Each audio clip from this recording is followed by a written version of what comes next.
That's right, ladies and gentlemen. A lease for a property sells for $80 million. How does it work in Sydney? Sounds like a crazy concept, but in business, it's there and it's happening. So we're going to unpack it today. Manly Wharf, 80 million. Stay tuned.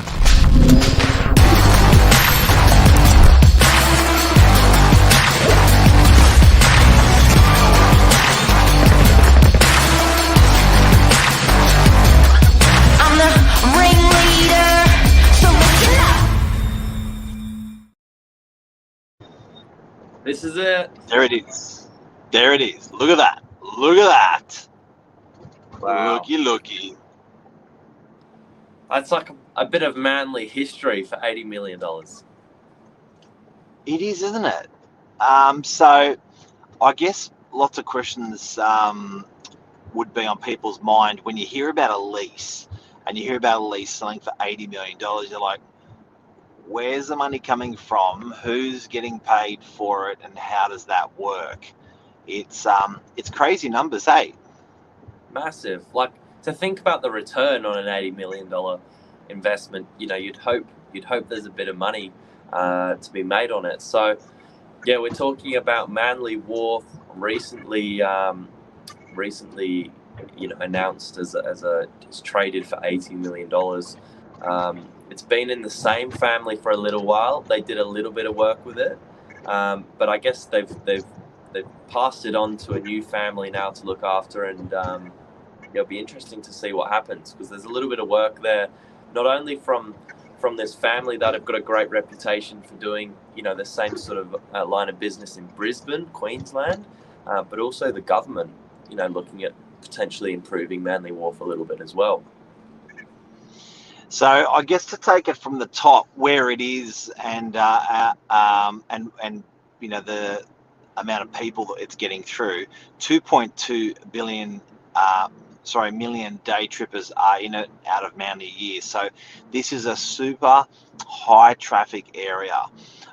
The wharfs were originally built for people to go for a weekend to the northern beaches from the city, when the city was this is like from the mid 1800s through to the early 1900s, and then it just got better and better and better. And boy, hasn't the world changed how people are spending their money. So originally, when it was in its midlife, it was retailing to the street, to the bus stop, and how that changed was when the multiplex took over in 2001. They looked at it and thought, why is everyone facing towards the street? If people are, if we're going to put some restaurants and food and stuff in here, we really should be getting it firing and facing towards the harbour, which is the water, which is just beautiful. So that was a huge transformation, because they had to literally turn it back to front. Yeah, you were saying it's almost back to front, which is interesting. But this is really opened up the opportunity to house, I think there's 20 different tenancies now there on the wharf, and that ranges from everything. You've got Guzman Gomez, coffee, burgers. You've got Hugo's, which I think is probably one of the most renowned restaurants on that strip. Everything from really classy dining, wining and dining, to grab a coffee and get on the ferry and go. It's pretty huge. Now, who owns the asset, Billy? A company who formerly owned it was a company called TNG, I think. Who owns the asset? But that's recently changed. There's a family that have bought it. They still don't own the asset. Ah, there you go. Okay, so who owns it? I think it's government, isn't it? Yep. Government. So the harbour foreshore of Sydney, a lot of these facilities, even like surf clubs, these assets are owned by government. Some of them are state owned, some of them are local government owned, some of them are the foreshore. The Sydney foreshore is quite a sensitive to the community, because of its, the natural waterways have to be protected. But that's why it's being leased. So what actually happens is a lease will be passed on the property, long lease. We're talking long. So these leases can be 25 years. These leases can be 50 years. You are paying rent for the facility. And then people are literally, so I guess to be straight up, if it wasn't a lease and you were buying the actual property, you would probably could be as much as, 300, 400, 500 million dollars to buy this sort of asset if you were owning it, right? But I think the government's got there's a community element to it where it's very sensitive. You don't want to be selling assets off like that.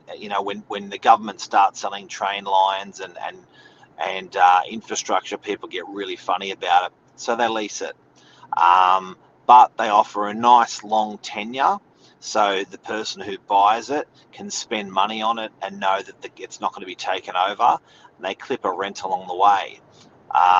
It was purchased for 25 million in 01 by Multiplex, to give you an idea of that sort of capital growth that it's been tracking, which is that's pretty impressive. So that's when we talk in terms of residential growth on the northern beaches, every 10 years doubling your money. From 2001, 25 goes to 50, 50 to almost 100. So yeah, it's I would say that's probably on par, would you say, with the growth look, I think the trouble with these sort of assets, particularly foreshore assets, is they're very sensitive to build on, to get any forms of approvals. Like if you touch the place, people scream. There's lots of eyeballs going through watching you.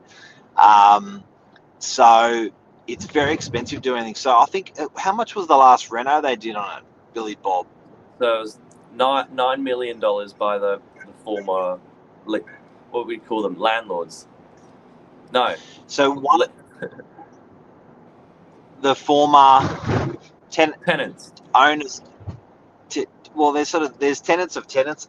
So okay. I guess that's another thing for people to see. It's when you're renting out to someone like Guzman Gomez, when you're renting out to someone like Hugo's, it's a tenancy, and you own the head lease on the property, and then you're leasing out part of that property to other people. But it requires an enormous amount of capital input. Like if you look at the 25 million they put in 20 years ago, then you look at 8 or 9 million spending on renovations. I'm sure that was one of many renovations. So it's a capital intensive purchase. Yeah, I mean, you asked the question, where's all that money coming from?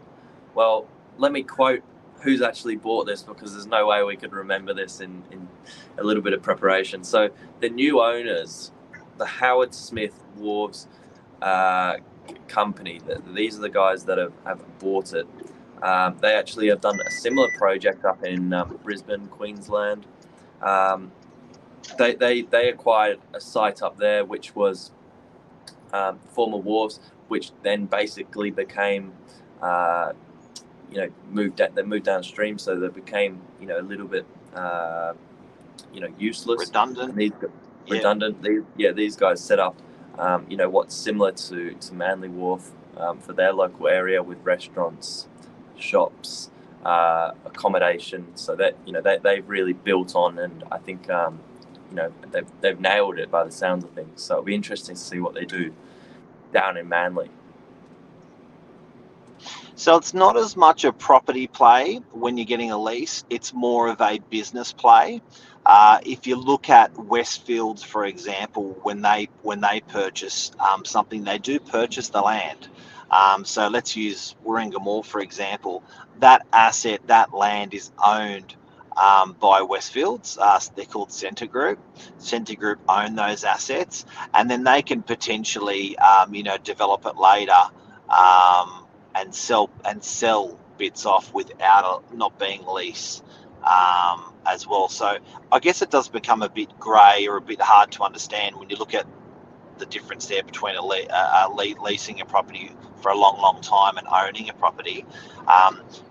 Your return on capital is probably a little bit better when you're owning and you're not leasing the land. Yeah. But this is, I think, Luke's commented there, buy up. I think this is a once in a lifetime opportunity, to acquire such sites, and for the right person, no doubt it's going to be an awesome project. It's a big one, and I guess I think the main focus of the operators that are purchasing, it's how do we get more people to come to the area, and more people to spend time on the wharf. And the previous operators did that by getting some really good tenants in there, like Hugo's, servicing those people that are coming onto the wharf and giving them what they want. The more they do that, the more people come, the more people stay at the property and spend money. The more the tenants in there are going to spend, like Guzman Gomez, on their rent, because you're bringing the people to the area. So it's going to be really exciting to see the new company that's purchased for 80 million, the Lease. I think you may find that they are going to further that infrastructure. There's always been talks about putting a hotel on there, but getting that infrastructure furthered more and more and more. I believe it did include the pub purchase as well, which the last person who sold owned and operated. So what an asset! What a story! There you go. A lot of money, a lot of property, a lot of potential. And what's funny, you can walk on that wharf, and how many times you do in the course of a year, and everyone does in the course of the year, and I do, and you'd never sort of know about that whole leasehold thing, and how that leasehold actually works. I've had experience managing leaseholds on behalf of the operators. The Foreshore's been the landlord, we've been the agent for the master leaseholder, and then we've managed the internal tenancies within that. It's delicate. Very. Very. Yeah, no. Well, it's great. It's great to see. It seems to be thriving down there. And you know what? It doesn't ease up. It just keeps thriving more and more and more. So, guys, that's it. Leasehold Manly, 80 million sold. Anything to add, Billy Bob? Have a good day, guys. That's it. See you guys. Cheers.